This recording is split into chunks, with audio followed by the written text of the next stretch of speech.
Bonsoir tout le monde, c'est la fin du break international et donc le retour de la Jupiler Pro League, 13e journée avec des invités. Il y aura Dimitri Mohamed, bien oui, les Moucronois vont enfin jouer au foot après plus d'un mois. Faris Haroun sera là aussi pour nous parler de l'Antwerp, entre autres. Et puis troisième invité, il est dans ce fauteuil, c'est Alex Teclac, bienvenue dans Eleven Camp.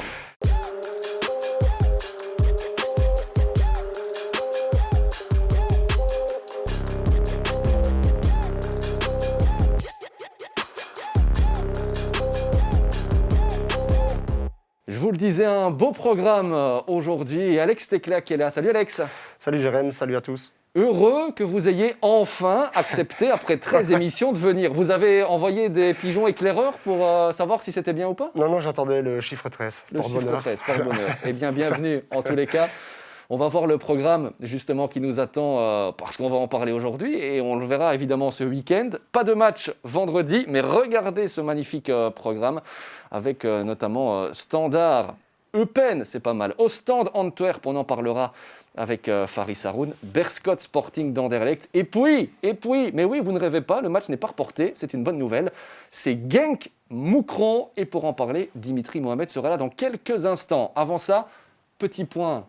Alex, sur l'affiche qui vous intéresse particulièrement ce week-end. Pour le style de jeu au stand Antwerp. Ça fera plaisir à Faris Haroun, mais certainement, oui, ce match-là. Oui. On en parlera avec lui, en effet. Il y aura aussi un petit Beerschot Anderlecht qui sera pas mal. Et un Genk Moucron. On va regarder le classement, justement, pour se rendre compte que c'est assez chaud, finalement, pour l'instant. Regardez en haut du tableau. 23 points, 22, 21, 21. C'est fou. Il n'y a que 2 petits points entre la première équipe classé et là 7e. Et puis dans le bas de tableau, ben oui, pour l'instant, ce sont les Hurlus avec 3 petites unités. Aucune victoire encore, quelques matchs en moins du coup. Et on imagine un Dimitri Mohamed heureux d'être enfin bientôt sur les pelouses. Salut Dimitri. Salut. Bon, début de saison, comment va-t-on le dire ? Un petit peu catastrophique de par les résultats et inédit aussi de par ce qui vous arrive pour l'instant aussi. Ouais, il faut pas le cacher. C'est vrai que notre début de saison au niveau comptable et au niveau jeu est plutôt catastrophique. On le voit par rapport à notre nombre de points, qui est nettement insuffisant à ce qu'on pouvait s'attendre en début de saison. Et puis voilà, il y a eu aussi cette épidémie qui nous a grandement touchés ces dernières semaines. Et puis les matchs qui se sont vus les uns après les autres annulés. Donc c'est vrai que c'est pas une situation facile à vivre. Bon, vous n'avez plus joué depuis le 18 octobre, ça veut dire plus qu'un mois.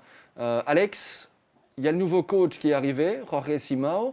Finalement, j'ai envie de vous entendre là-dessus, est-ce que c'est une bonne chose pour l'Excel Moucron d'avoir pu avoir ces matchs remis pour préparer quelque chose ?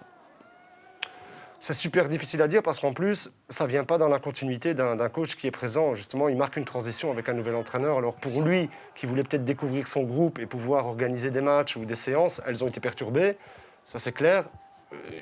La seule préparation qu'ils ont eue, enfin Dimitri le confirmera finalement, en dehors des entraînements, c'est le match amical face au LOSC. Donc, je ne voudrais pas être à sa place, sincèrement, de devoir débuter comme ça. C'est une situation qui est très compliquée. Mais on va lui demander, justement, c'est pour ça qu'on voulait vous avoir aussi dans Eleven Corner, Dimitri. Comment on est parvenu à gérer cette période ? Est-ce qu'on peut finalement parler, c'est un petit peu comme si c'était la saison qui commençait, non ? Avec tout ce que vous avez dû gérer sans match. Oui, en quelque sorte, oui. Après, c'est vrai que, comme l'a dit Alex, le coach est arrivé dans une situation un peu délicate parce que voilà, on a eu ces nombres incalculables de touchés positifs par le Covid. Donc, il n'a pas pu vraiment s'imprégner directement avec le groupe dans sa totalité. Il y a des joueurs qui ont été testés positifs les uns après les autres dans la continuité de sa signature. Donc, c'est vrai que ça n'a pas du tout été évident ni pour les joueurs ni pour lui parce qu'il n'a pas pu prendre connaissance de la totalité du groupe et pouvoir travailler dans de meilleures conditions. Maintenant, voilà, je pense que là, maintenant, ça fait une bonne semaine, voire 10 jours que le coach peut profiter de la totalité du groupe et c'est vraiment à partir de ce moment-là qu'on a vraiment pu travailler. Et on a eu un petit match de préparation, on va l'appeler comme ça, dimanche contre le LOSC. Et voilà, maintenant, on est vraiment tous présents aux entraînements et on essaye de préparer de la meilleure des façons le déplacement à Genk. Bon, justement, qu'est-ce qui va changer? Vous avez pu faire un match de préparation, comme vous avez dit. Qu'est-ce qui va changer entre le Moucron sous Dacruz et le Moucron avec Simao, dans le style de jeu déjà? Parce qu'on reprochait souvent quand même à Dacruz, Alex, vous êtes d'accord, une tactique un peu trop frileuse par moment. Oui, c'est vrai qu'on a été vraiment très très défensif, je trouve.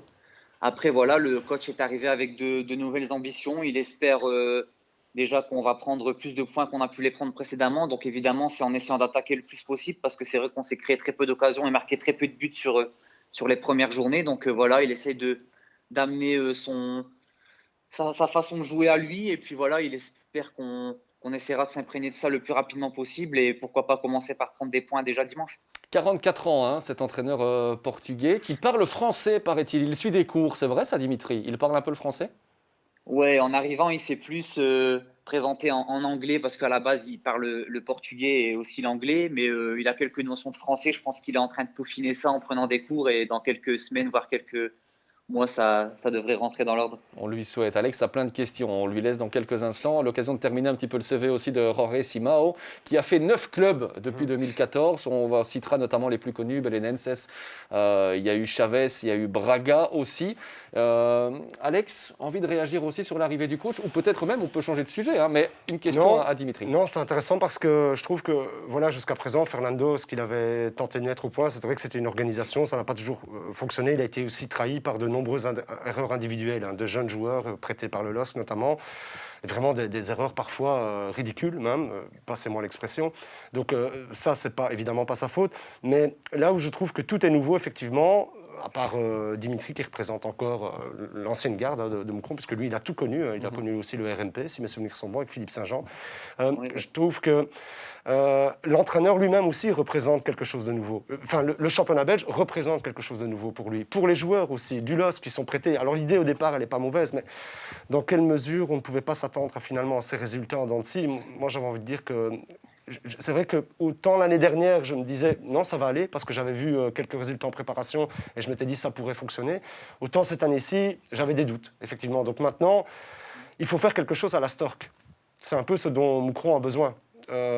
Parce que là, il faut amener des idées, il faut redonner de la confiance, il faut surtout retrouver une organisation et alors avoir une vision, je vais dire, sur le moyen terme pour amener cette équipe à faire de nouveau des résultats. Et pas simplement une transition dans laquelle on se dit oui, on remplace l'entraîneur et tout va marcher. C'est pas comme ça que ça fonctionne en foot. Dimitri, une réaction par rapport à ça? C'est vrai qu'on avait l'impression que parfois cette équipe moucronaise avait perdu son âme. Il y avait parfois au coup d'envoi beaucoup de joueurs prêtés, Alex le disait, venus du LOSC. On ne retrouvait pas des Van Durmen, on ne retrouvait pas des Mohamed. Et là, on se disait, aïe aïe aïe, est-ce que c'est encore vraiment Moucron? Une réaction par rapport à ça?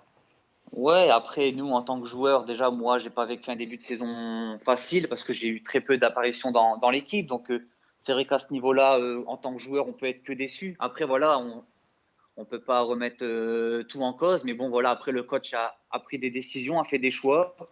Il y a pas mal de joueurs du LOSC qui sont prêtés. Donc, voilà, il a pris ses décisions. Ça n'a pas forcément bien fonctionné. On l'a vu par rapport aux résultats. Maintenant, il ne faut pas non plus tout remettre en cause. Je pense que même si voilà, les résultats n'ont pas été en notre faveur, il y a eu pas mal de choses qui n'ont pas fonctionné. Il y en a quand même quelques-unes qui auraient pu, avec un peu plus de chance, fonctionner. Maintenant, oui, je pense que l'arrivée du coach, c'est pas seulement un changement de coach, c'est aussi, comme Alex l'a dit, voilà, l'arrivée d'un coach qui connaît pas forcément le championnat et qui va vouloir vite s'adapter. Voilà, les cartes sont en quelque sorte remises à zéro pour tous les joueurs, puisqu'on découvre un nouveau coach, il découvre des nouveaux joueurs, il va vouloir mettre des choses en place.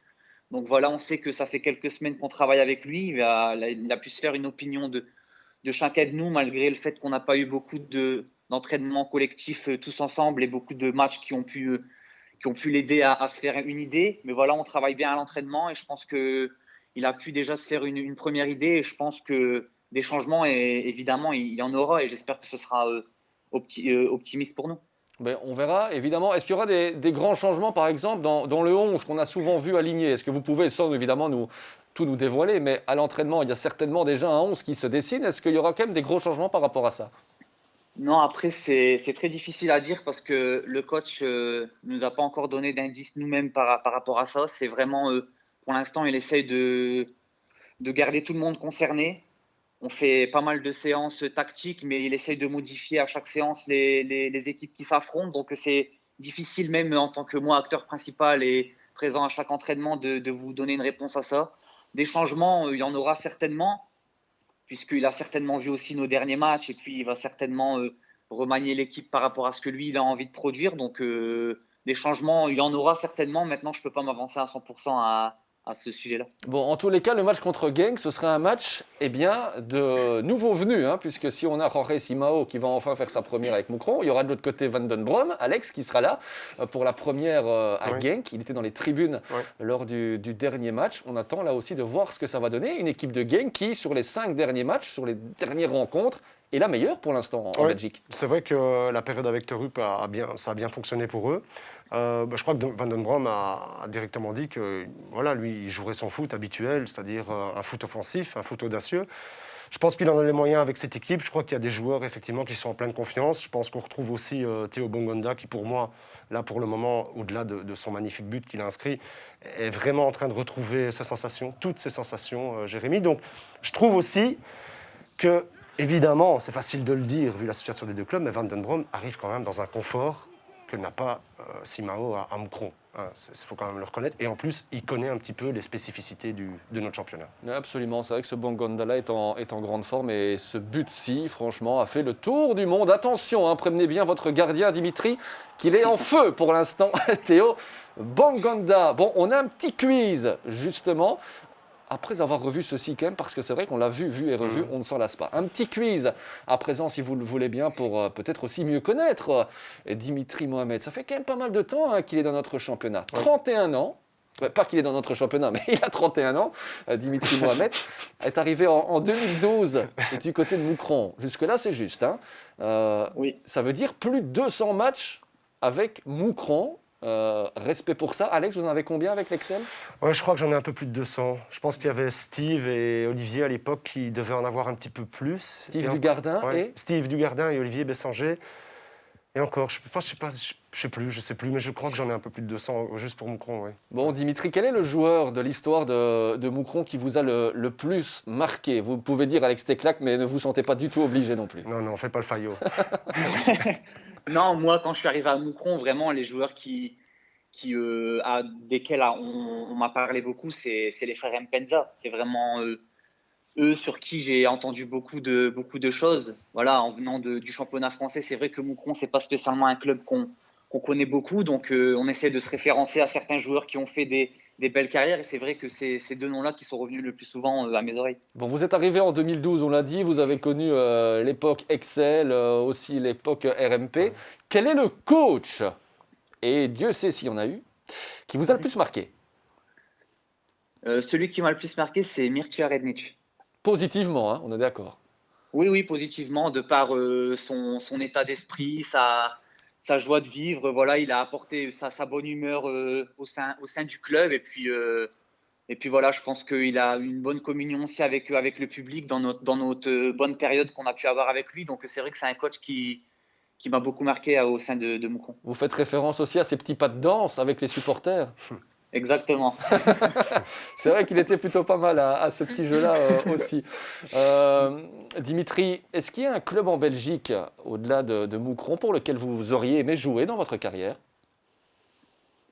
J'ai pas réellement pensé à ça, parce qu'à partir du moment où j'ai signé à Moucron et je me suis vraiment très très bien senti ici, j'ai une certaine stabilité. Après, bien sûr, comme tout joueur qui joue dans un championnat rêve de jouer dans les plus grands clubs comme le club Bruges, Anderlecht, ce sont des clubs qui donnent envie de par les trophées qu'ils peuvent gagner, les coupes européennes qu'ils sont amenés à disputer. Donc c'est vrai que c'est des clubs qui sont attirants de par le nom, de par leur passé, de par voilà, quand on regarde les affiches à la télé le mardi, le mercredi, Ligue des Champions, c'est ces équipes-là qu'on retrouve le plus souvent. Donc c'est vrai que c'est ce genre d'équipe qui doit donner envie à chaque joueur de pouvoir montrer et de pouvoir monter les échelons. Maintenant, comme j'ai dit, voilà, j'ai une certaine stabilité ici à Moucron. J'arrive à un certain âge où ma carrière elle est plus derrière moi que devant, même si j'espère pouvoir jouer le plus longtemps possible. Mais à partir du moment où on a une famille, on doit aussi penser à eux. Et donc, c'est aussi la priorité dans mes choix et dans mes décisions au niveau de ma carrière. Il n'y a jamais eu de contact, Dimitri, à un moment donné, pour peut-être rejoindre l'un ou l'autre club, que ce soit plus UP ou pas, entre nous? Si, il y a eu quelques contacts. Je pense peut-être pas chaque saison, mais tous les 2-3 ans, il y a eu facilement un ou deux clubs qui sont venus. Voilà, après, il y a eu soit le problème de la division parce que c'était des équipes d'un niveau inférieur, ou alors il y a eu aussi des équipes de première division. Mais c'est vrai que dans ces prises de décision-là, il y a eu aussi une partie qui a été prise par rapport à ma situation familiale. Et c'est intéressant ce que tu dis parce que Moucron en fait a eu l'art ces dernières saisons, malgré parfois des saisons en dents de scie, d'aller chercher des joueurs, de les mettre en vitrine pour que finalement ces joueurs par la suite aillent dans de meilleurs clubs et forcément gagnent mieux leur vie. Il y en a vraiment eu un paquet, hein. Des joueurs prêtés ou des joueurs aussi qui ont été pris par l'Excel. Et une chose que peut-être le reprocher, je l'avais déjà évoqué je crois avec Dimitri, c'est le fait que justement ces joueurs ne leur aient rien rapporté. Et c'est parce que la plupart des joueurs sont partis gratuitement en fin de contrat. Je pense, il y a un cas qui me vient en tête, celui de Dino Arsanagic notamment, mais il y en a plein d'autres. Et c'est vraiment dommage de ne pas avoir réussi finalement à monnayer ce que tu mets en vitrine. Ça leur a coûté des sous finalement. Donc voilà, par rapport à ta réflexion, Dimitri, personnelle. Merci Alex pour ça. Dimitri, Mohamed, on va terminer avec une petite question à ce petit quiz. À Moucron, une personne que vous avez envie de mettre en valeur. Alors ça peut être dans l'équipe, les supporters, voilà, peu importe. Il y a une personne que vous avez envie de mettre à l'honneur parce qu'elle le mérite. Sur tout votre passage. Je vais pas parler d'une personne, mais je vais parler de plusieurs personnes qui s'occupent de nous faire nos repas, de nous faire nos petits déjeuners depuis un certain temps. Moi, depuis que je suis arrivé, ce sont des personnes qui sont présentes au club. Je sais que pour certaines d'entre elles, elles sont encore bénévoles à l'heure actuelle au sein du club. Donc, c'est une situation pas évidente. Donc, j'ai une grosse pensée pour eux parce que je sais qu'ils abattent beaucoup de travail pour nous, joueurs, qu'on soit dans le meilleur des conforts. Donc, si je dois m'adresser à certaines de ces personnes-là, et j'espère qu'elles pourront m'entendre, j'ai une grosse pensée pour eux en tout cas. Eh bien, elles vous entendront très certainement. Merci beaucoup, Dimitri, Mohamed. Et nous, on a aussi beaucoup de respect pour tous ces bénévoles en tant que journaliste, en tant que consultant. Quand on va sur place, quand on va au canonnier, que ce soit les stewards également qui sont là, c'est toujours un plaisir d'aller dans la cité des Hurlues. Et vous faites très très bien de le mettre en évidence dans Eleven Corner. Bonne chance dimanche, Dimitri. Merci. Et à très vite, la première victoire de l'Excel. Si ce n'est pas ce week-end, que ça arrive le week-end d'après. Merci beaucoup d'avoir été avec nous dans cette Eleven Corner. Nous, on enchaîne, mon cher Alex, puisque l'on va parler à présent d'un autre club wallon, le Sporting de Charleroi. Ce sera une belle affiche aussi, sauf qu'en face, c'est Gand et que Gand est encore en plein doute. Et oui, Charleroi contre la Gantoise. Avant ça, j'ai une petite info Covid à vous donner qui ne concerne pas la Jupiler Pro League. C'est Eden Hazard qui n'était pas là avec les Diables Rouges. Ça y est, il est enfin négatif et donc il pourra jouer ce week-end. Ce sera à suivre d'ailleurs sur Eleven, samedi 16h15, Villarreal, Real Madrid. C'est aussi chez nous, ce sera en même temps d'ailleurs que Standard Eupen. Comme ça, vous savez tout. Tant mieux, comme ça, il sera frais, il n'aura pas été fatigué, effectivement. Absolument. On a hâte, en principe, si le Covid on a hâte de voir ça. On se méfie avec Eden pour l'instant. Retour à Charleroi-la-Gantoise, comme on le disait. Des Zèbres qui ont reperdu la tête de la compétition lors de la dernière journée de championnat, à égalité de points avec le club de Bruges. On n'oublie pas non plus qu'ils ont toujours un match de moins. Ouais. Les Carolos dans ce match, complètement fou. Ça ressemble finalement assez peu à Charleroi de faire un 3 buts partout. C'est vrai, ils auraient dû l'emporter, même si les deux coachs l'ont reconnu, ce résultat était logique, Jérémy. C'est vrai, c'était un match assez ouvert et très agréable en fait, super attractif comme rencontre. Vraiment une belle propagande de foot. Voilà, je trouve qu'ils sont tombés contre une équipe malinoise aussi qui ose jouer malgré sa situation. Et c'est rare, quand on se retrouve dans une telle situation, de malgré tout encore avoir l'audace d'oser jouer et de ne pas vouloir tout fermer. Donc c'est vrai qu'on revoit ces buts ici. Voilà, c'était pas du classique, en tout cas du côté Carolo, en effet. Très efficace, une nouvelle fois sur les phases arrêtées. Oui. Et là, beaucoup de lucidité de la part d'Ali Golizadeh pour aller fixer le portier malinois. Petit cadeau aussi de Caboret, là, je crois que c'est lui qui lui avait offert. Là, Caboret est excellent, mais il est clair et net que là, c'était un assist pour Golizadeh. Alex, Charleroi va jouer contre la Gantoise. La Gantoise qui gagne, puis qui perd, puis qui regagne. C'est un petit peu les montagnes russes. On n'a toujours pas trouvé la sérénité du côté de la Gantoise. On a d'ailleurs essayé d'avoir un Gantois dans Eleven Corner. Ils ne veulent pas pour l'instant. C'est un petit peu compliqué. Je crois que les dirigeants vont encore payer et c'est normal, pendant un petit temps. les bêtises qu'ils ont commises en début de saison. Parce que c'est eux qui ont provoqué ce petit séisme à Gand. Pour moi, c'est eux qui sont toujours responsables. Ils sont toujours responsables de ces fluctuations de résultats aussi. Et vous savez, quand vous avez dérangé comme ça, à ce point, quelque chose qui fonctionnait, finalement, il faut attendre un petit peu avant que ça puisse de nouveau marcher. Parce que, voilà, on tergiverse un petit peu avec le choix des coachs, on remet en question aussi les choix, etc., des changements de système. Je pense que tout ça est arrivé dans une période où il fallait pas... ils se sont tirés une balle dans le pied, pour moi, en début de saison. Bon, pour l'instant, il y a quand même un homme qui essaye de sortir un petit peu la tête de son équipe hors de l'eau, c'est Yaremchuk, l'Ukrainien. Heureusement, pour l'instant, lui, il marque. La question, c'est de savoir, est-ce qu'il sera là pour le match de ce week-end? Vous avez peut-être suivi ce qui s'est passé avec la sélection ukrainienne, qui n'a même pas pu jouer contre la Suisse. Toute l'équipe a été placée en quarantaine et ils sont bloqués pour l'instant en sélection dans un hôtel en Suisse. Alors imaginez un petit peu la situation. Alors il paraît, selon nos dernières informations, Alex, que le club de la Gantoise aurait affrété un avion pour aller rechercher Yaremchuk, qui lui ne serait pas concerné par le Covid. Quel foutoir, hein, si vous me passez l'expression. C'est vrai qu'on assiste à des scènes un peu surréalistes, notamment celle-là, parce que ça, c'est devoir prévoir l'imprévisible. C'est complètement incroyable ce qui est en train d'arriver. Mais c'est dire à quel point aussi ils ont besoin de Yaremchuk quand on voit les moyens qu'ils veulent déployer pour pouvoir le récupérer, ce qui est normal, parce que c'est vraiment le joueur en forme. Et je pense que pour le moment, ils n'ont pas besoin que ce genre de couac s'ajoute à leurs difficultés actuelles. Donc c'est une nécessité absolue qu'il soit là, selon moi, parce que ça reste un attaquant très racé dans notre championnat et qui pour le moment est en forme. Pour en terminer avec cette affiche Charleroi-Gand, on va parler aussi du retour de Christophe Diandi après plus d'1 an. Ça, c'est quand même une excellente nouvelle pour Diandi. Massimo Bruno devrait être aussi de retour assez prochainement. Moi, j'avais une question pour vous, Alex. Souvent, le recrutement du Sporting de Charleroi est très très bon, c'est vrai. J'ai une question. Le centre de formation est présent aussi du côté du Sporting de Charleroi. Est-ce qu'on peut s'attendre dans les prochaines années, et ce sont des questions légitimes pour les supporters des Zèbres, à avoir un jeune ou deux du cru qui perce en équipe première? Je pense que tout cela a été amorcé par Mehdi Bayat il y a quelques années, en déployant aussi des moyens importants pour que ça fonctionne. C'est vraiment quelque chose auquel il tient beaucoup. Donc les moyens ont été mis, la méthodologie est là. Il y a pas mal de jeunes en fait, qui, dans les catégories des jeunes, sont repris en équipe nationale, chose qui n'était plus arrivée depuis pas mal d'années. On en compte vraiment une bonne dizaine. Malgré l'arrêt, effectivement, ici. Et des joueurs très intéressants, dont par exemple Ken Nkuba fait partie, parce que c'est un joueur qui maintenant commence à avoir des minutes de jeu. C'est un 2002, donc c'est un joueur encore qui est assez jeune et qui possède un gros potentiel, effectivement, pour pouvoir commencer à gratter de plus en plus de temps de jeu. D'autres arrivent, je ne vais pas vous citer les noms maintenant, mais qui sont bien présents, et c'est quelque chose auquel on est très attentif. C'est pas un écran de fumée, quoi, hein, c'est ça que je veux dire, Jérémy, pas du tout.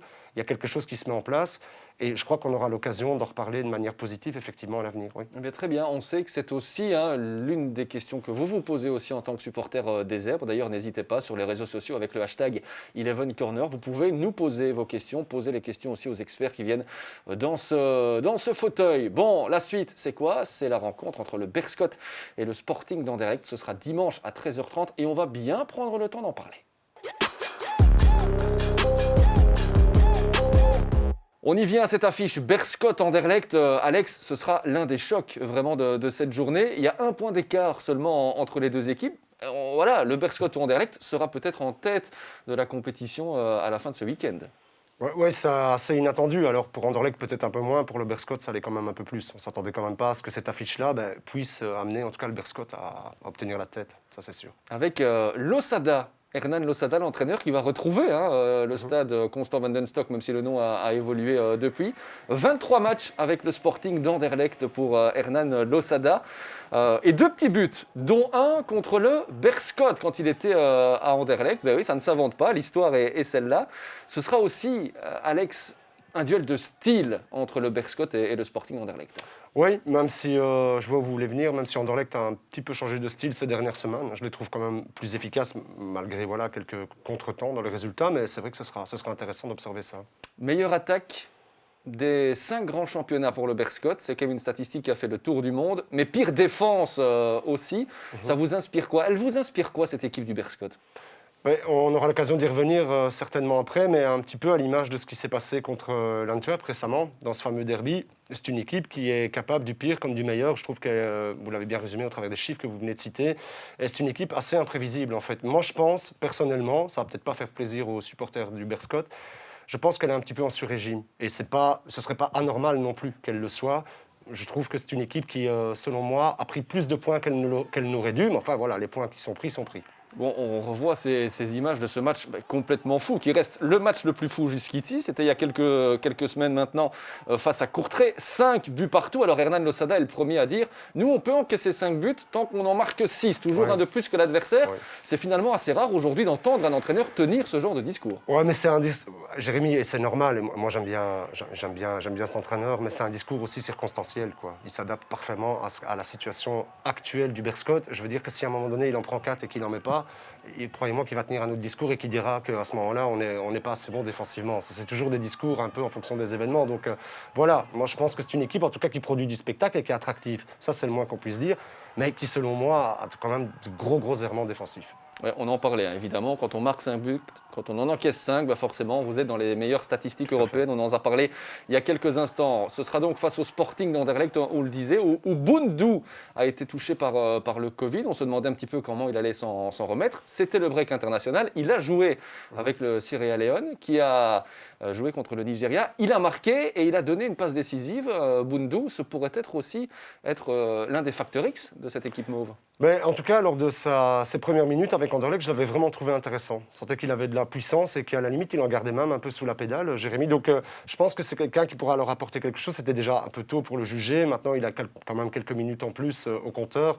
On verra un petit peu comment ça va se passer aussi, la trêve internationale, comment il l'aura digéré, et les déplacements qui s'en suivent. Donc, voilà. Mais c'est sûr que c'est un atout important dans le jeu d'Anderlecht et je pense qu'on n'a pas fini de le découvrir, celui-là. Bon, on verra si le break aura permis à Anderlecht de prendre confiance dans les fins de match. On se rappelle aussi de ce qui s'est passé à Gand.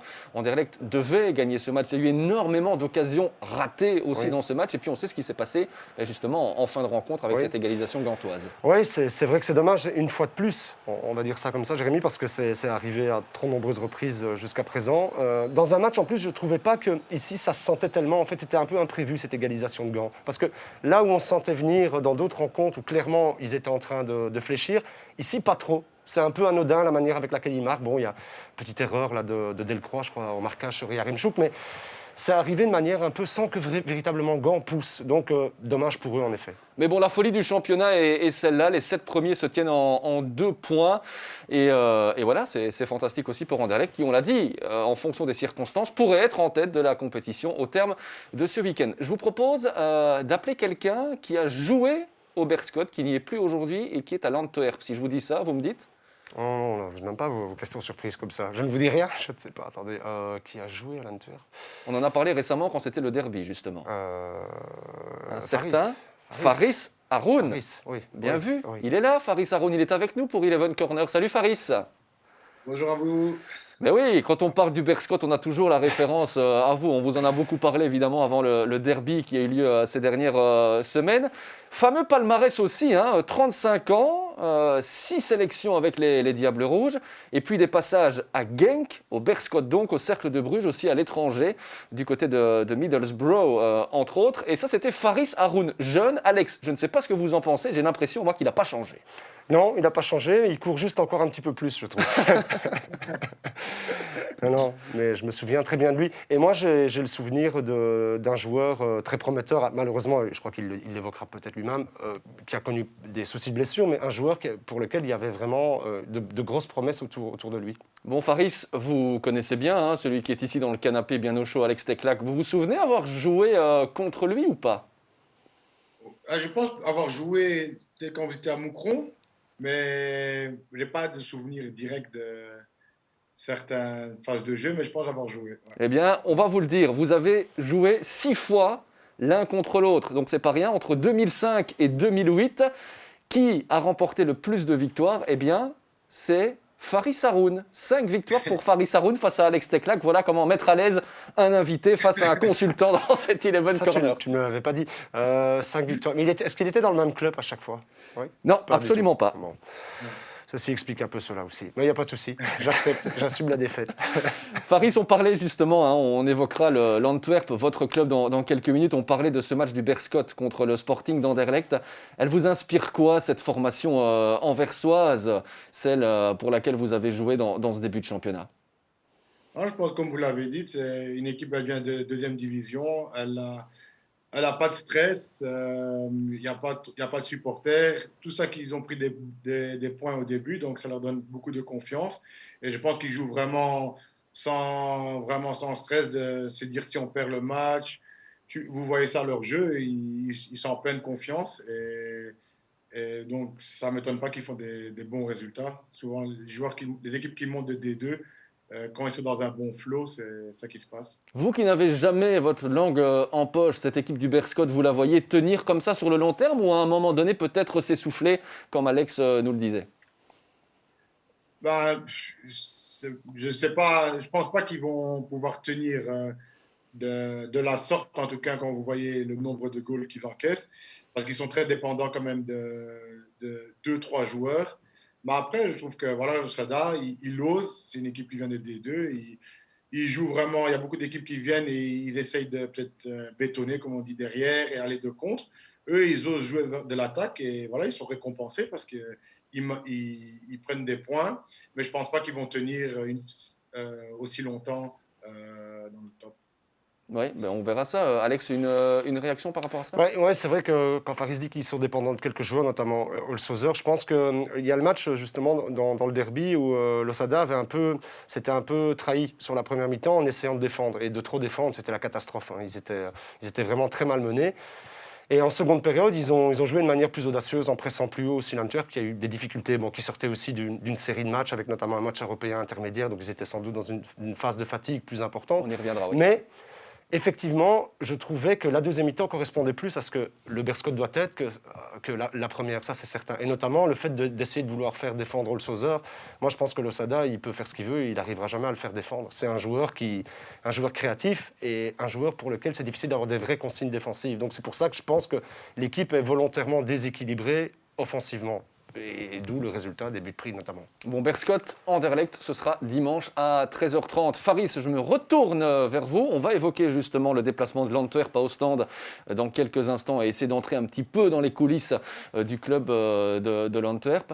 Avant ça, un petit quiz. Quel est votre meilleur souvenir, dans votre longue et belle carrière jusqu'ici?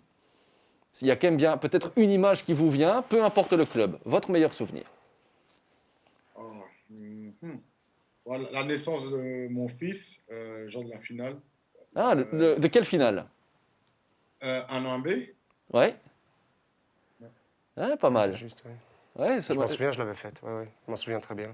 Vous lui avez dit félicitations, moi. Ça, je ne sais pas, mais je me souviens très bien de ce fait-là, parce qu'il faut préciser aussi, vous savez certainement, c'est que Faris est le dernier encore à avoir participé depuis le départ des Romans, en fait, à l'équipe de l'Antwerp qui est montée. Depuis, il n'y a plus personne, je pense. Bon, il y a des liens particuliers. Je comprends qu'on vous titille un petit peu parfois, Faris, avant les derbys, les derbys anversois.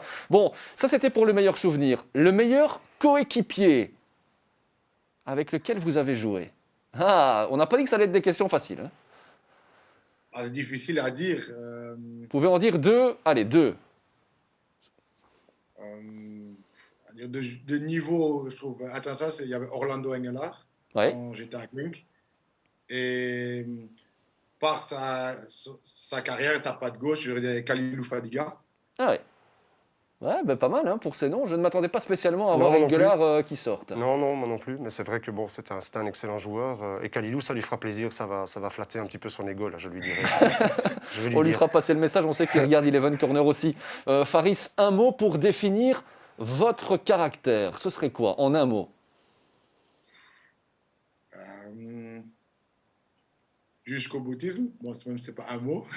Jusqu'au boutisme, on peut dire que si. Hein, ce serait un beau mot à placer au Scrabble aussi. Mais c'est bien, ça lui correspond assez bien, effectivement. Non. Perfectionniste aussi, on pourrait aller jusque-là? Ça dépend. Oui et non, ça dépend. Bon, jusqu'au boutiste, on retient ça. Faris, le pourcentage de chance de voir l'Antwerp dans le top 4 à la fin de la saison?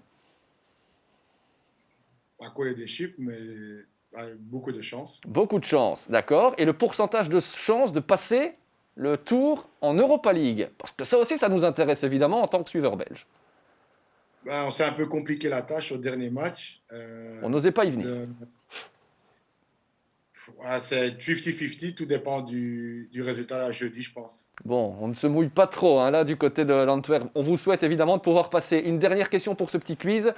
Faris, le club pour lequel vous aurez aimé jouer dans votre carrière? Il y a tous les grands clubs. Il y en a J'ai bien. jamais été vraiment un fan d'un club particulier. Donc, je n'ai pas vraiment de club favori. Mais moi, c'était aller jouer en Angleterre. Ça, c'était un de mes rêves depuis tout petit. Et ça s'est fait avec Middlesbrough notamment. Bravo pour ça. Une toute dernière chose, je l'avais dit, ça fera la transition sur la suite.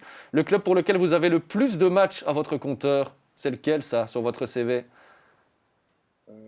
Genk? Est-ce que ce ne serait pas l'Antwerp? Maintenant, oui, peut-être. Peut-être maintenant, ouais. Eh ouais, Maintenant, ouais. c'est l'Antwerp. On a été vérifié, c'est bel et bien l'Antwerp. L'occasion justement, Faris, vous restez avec nous, d'évoquer le déplacement de l'Antwerp à Ostende. On vient de parler du Berscott, on vient de parler d'Anderlecht, on parle à présent de l'Antwerp. Et quand on regarde, Alex, ce classement, c'est un championnat de fou. C'est extrêmement serré et passionnant du coup. Oui, c'est vrai que ça rend le championnat attractif. Maintenant, d'avoir autant d'équipes qui se retrouvent dans un mouchoir de poche, ça me laisse aussi perplexe sur certains égards. Parce que, quelque part, ça veut dire que la différence n'est plus marquée entre les toutes grosses équipes et finalement les équipes du subtop. Et ça, je pense qu'à terme, c'est pas une bonne chose, selon moi. Bon, après, il y a aussi des équipes qui jouent en Coupe d'Europe et qui peuvent peut-être perdre des plumes du coup en championnat. Oui. On l'a vu aussi avec le club de Bruges notamment. Faris, je reviens vers vous. Cette Coupe d'Europe, on avait entendu les propos de l'Écho. L'objectif, c'est évidemment de la jouer à fond, mais on y laisse parfois des plumes. J'ai envie de vous entendre. C'est vrai ce qu'on a appris, que vous étiez complètement cuit après le match contre Tottenham et que vous n'avez pas pu jouer le match en championnat? Ouais, allez, j'avais une petite gêne.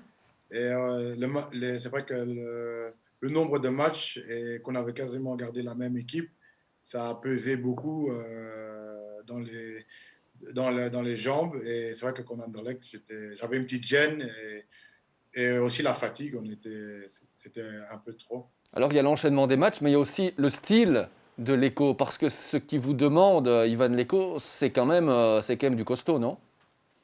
Ouais, c'est tous les matchs comme contre Tottenham, c'est tous les matchs on veut essayer d'être dominant avec le ballon, mais aussi mettre la pression très très haute. On joue presque partout sur une grande partie du terrain homme contre homme, donc c'est vraiment, ça demande beaucoup d'engagement et beaucoup de courses. Et c'est vrai qu'après un match, on monte vite en kilomètres. Et on dort bien, j'imagine, après une rencontre de l'Antwerp. Alex, je vous vois réagir. C'est vrai que voilà, on ne peut qu'être respectueux quand on voit les efforts qui sont fournis. Mais ça, c'est dans la continuité, je vais dire, de l'entraîneur précédent qui demandait aussi beaucoup d'efforts. Mais là où je trouve, Faris pourra m'éclairer sur le sujet, pour avoir quand même vu de nombreux matchs de l'Antwerp cette saison, c'est que le rôle aussi des deux milieux de terrain a changé. Et je pense le sien aussi. Là où l'année dernière, avec Bologna, il était peut-être plus tout seul devant sa défense, un peu en premier libéraux, je veux dire, du milieu de terrain. Cette année-ci, on le voit beaucoup s'infiltrer. Et sa complémentarité avec Ongla, alors arrête-moi si je me trompe, pour moi, elle est naissante. On y vient, on y arrive. Mais on sent qu'il y a une période d'adaptation pour l'un comme pour l'autre, ou l'un par rapport à l'autre. Je ne sais pas, Faris, ce que tu en penses, mais je l'ai vu se retrouver dans le rectangle. C'est des choses qu'il faisait moins avec Bologna et qu'ici, il refait. Et je pense aussi que ça correspond à ce que tu faisais quand tu étais très jeune. Si mes souvenirs sont bons, tu étais vraiment un numéro 8, un infiltreur. Donc voilà, je trouvais que ton rôle avait un petit peu... que tu étais encore en période de réadaptation, on va dire ça comme ça. Oui, et justement, on en parlait de ce changement de position. Ça vous a permis aussi, Faris, on va revoir ces images, de marquer un but. C'est vrai aussi ce que disait Alex, vous êtes d'accord avec cela, que c'est la principale différence entre Bologna et l'Écho? Ouais, pour ma position, en tout cas à moi, c'est que l'année passée, je dirais que je jouais souvent en sentinelle devant la défense ou parfois presque même libéraux derrière la défense si ça devait le match en demandait. Et je devais moins monter parce qu'il n'y avait personne en fait. Si je monte, il n'y avait personne qui pouvait rester. Donc c'était vraiment un rôle très très défensif et où je ne devais pas être aussi trop impliqué dans la remontée du ballon. Et avec l'entraîneur actuel, c'est tout à fait différent. avec les deux milieux de terrain, c'est 50-50. Ah bon, on va dire 60-40. Donc, avec Martin, c'est lui, il peut un peu plus monter que moi, mais l'entraîneur veut justement je peux venir de la deuxième ligne, dans le rectangle des fois, ou même pour centrer. Donc, j'ai plus cette carte blanche à monter. Et pour moi aussi, la manière qu'on joue, c'est aussi plus agréable souvent de pouvoir être là dans les phases offensives. Si même ma plus grande tâche, ça reste quand même la tâche défensive. Faris, une petite réaction aussi par rapport à l'efficacité des Anversons. On parlait d'un Berscott très efficace. Par rapport à l'Antwerp, on va revoir ces images dans le match contre le Standard. Est-ce que justement, pour l'instant, le petit péché mignon, c'est pas ce manque d'occasion vraiment mise au fond? On voit ici le but de Rafaelov, mais on a l'impression que vous pouvez quand même, dans des matchs, marquer beaucoup, beaucoup plus, non? Oui, je pense que ça aussi, c'est là-dessus qu'on doit travailler. C'est tout un nouveau système qu'on joue. L'année passée, c'est vrai qu'on avait moins d'occasions, mais on était plus efficace. Et cette année, quand on va contre Standard, normalement, ça devait être au moins 2-3-0 à la mi-temps, même il y a des autres matchs. Et c'est ça qui est après le danger de se faire revenir ou d'encaisser un goal sur une phase arrêtée. Bon, Faris, on a une dernière petite chose. On sait que vous êtes quelqu'un, vous parliez de jusqu'au boutisme, vous êtes aussi un leader, vous êtes le premier à tirer votre groupe pour aller vers l'avant, sans pour autant faire de frasques. Alex, quand on parle de l'Antwerp, on se demande pour l'instant un petit peu, quid de Lamkelze aussi? Disons que Lamkelze, alors je ne sais pas exactement ce qui se passe dans le vestiaire de l'Antwerp, mais là où il pouvait avoir des problèmes avec des autres joueurs du vestiaire, ça c'était une étape, ou avec l'entraîneur, ça c'est une étape. Mais maintenant, avec les dernières déclarations qu'il a faites, un peu maladroites, c'est qu'il n'a plus seulement des problèmes avec les joueurs ou son coach, il en a aussi avec les supporters. Je n'ai pas besoin de revenir sur cet épisode-là. Et là, je trouve qu'il s'est mis lui-même dans les problèmes parce que, mon Dieu, avoir des problèmes avec son coach ou avec d'autres joueurs, parce qu'en plus, ce n'est pas le cas de tous, ça peut se résoudre facilement. Ici, avec les supporters, même s'il n'y en a pas pour le moment dans le stade, quid de l'avenir de Lamkelze à l'Antwerp, grand point d'interrogation maintenant. Oui, c'est un petit peu du gâchis, Faris, ce qui arrive justement à Didier Lamkelze, parce qu'on est tous d'accord pour dire que c'est un excellent joueur. Vous l'avez côtoyé. Une réaction par rapport à ça? Ouais, je sais que tout le monde a vu que c'est un très très bon joueur. Et maintenant, c'est dommage. Tout joueur qui ne joue pas, je veux dire, et qui ne peut pas montrer son talent, c'est toujours dommage, surtout quand tu es si jeune. Donc après, pour le reste... Il n'y a pas eu de prise de bec. Il n'y a pas eu de prise de bec avec Faris Haroun dans le vestiaire, quand même. Non, je veux dire, pour moi, j'ai pas de problème personnel avec Didier. Après, je pense que c'est entre le club et lui et les coachs, c'est entre eux à s'arranger. Moi, c'est un très bon joueur. Après, voilà, moi, je peux pas parler maintenant d'un joueur qui n'est pour l'instant pas, qui n'est plus dans le groupe. C'est pas à moi de faire son procès. Je veux dire, absolument. là, c'est grand. Je veux dire, de tous les choix qu'il fait. Et chaque décision a des conséquences. Donc, j'espère qu'il va apprendre de ça. Oui, c'est aussi l'une des questions que l'on se pose. Et pour l'instant, la question, c'est non, il n'apprend pas parce que ce n'est pas la première fois. Bref, on va refermer ce sujet-là. On vous revient dans quelques instants avec vos pronostics, mon cher Faris Haroun. Avant ça, la petite flash info, malheureusement, on doit encore le faire, c'est le flash info Covid. Alex, on l'a appris aujourd'hui. Oui, on parlait tout à l'heure de Yaremchuk, sera-t-il là ou pas? C'est Mehdi Carcella avec le Standard, cette fois qui ne sera pas là pour le match contre Penn. On a l'impression que ça n'en finira jamais. Le problème, c'est ces clusters qui peuvent se développer à gauche et à droite, les précautions qu'on prend aussi, de son lifestyle. Alors, je ne suis pas en train de faire de procès d'intention à l'égard de Mehdi Carcella, hein, pas du tout, mais on sait que tout ça peut jouer. La malchance, voilà. C'est difficile de contrôler, effectivement, ce type de problème. Voilà. Les retours aussi, parfois, des équipes nationales qui peuvent ramener le virus aussi dans les équipes. Donc, et pas de chance pour Mehdi qui déjà était en souffrance au niveau du temps de jeu. Ouais, on en a parlé tout à l'heure avec cette histoire de Yaremchuk et de la Gantoise bloquée en équipe nationale. Ouais.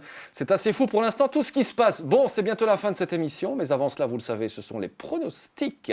Et les pronostics du jour, eh bien, c'est Faris Haroun qui va les faire. Alors, on va regarder le programme, on va rappeler le programme. Et on est parti ensemble, Faris. Il y aura Standard de Liège Eupen samedi à 16h15. Votre prono? Je Victoire de Standard. Victoire du Standard. Il y aura Ostende Antwerp, mais pour éviter d'avoir tout souci, vous n'allez pas pronostiquer sur cette rencontre-là. Waasland Beveren, Cercle de Bruges. Victoire de Cercle de Bruges. Victoire du Cercle de Bruges. La suite du programme, on le regarde. Autre match qui sera ce samedi, c'est Club de Bruges, Courtrai. Victoire du Club de Bruges. Il y aura Beerschot Anderlecht. Victoire d'Anderlecht. Victoire d'Anderlecht. Il y aura également Zulte Waregem contre Malines. Match nul. Match nul. Charleroi-La Gantoise. Victoire de la Gantoise. Ah, pas mal. Victoire de Gand. On verra. Hein. Charleroi qui n'a connu qu'une seule défaite à la maison cette saison. C'était contre le Standard. Genk Moucron. Le retour des Hurlus. Victoire de Genk. Victoire de Genk. Donc toujours pas de victoire pour Moucron. Selon Faris Haroun, ça va peut-être pas faire plaisir à Alex Teclac. Et puis il y aura encore un match lundi. Faris, une belle équipe d'Audeverlet-Louvain face à Saint-Tron. Votre prono?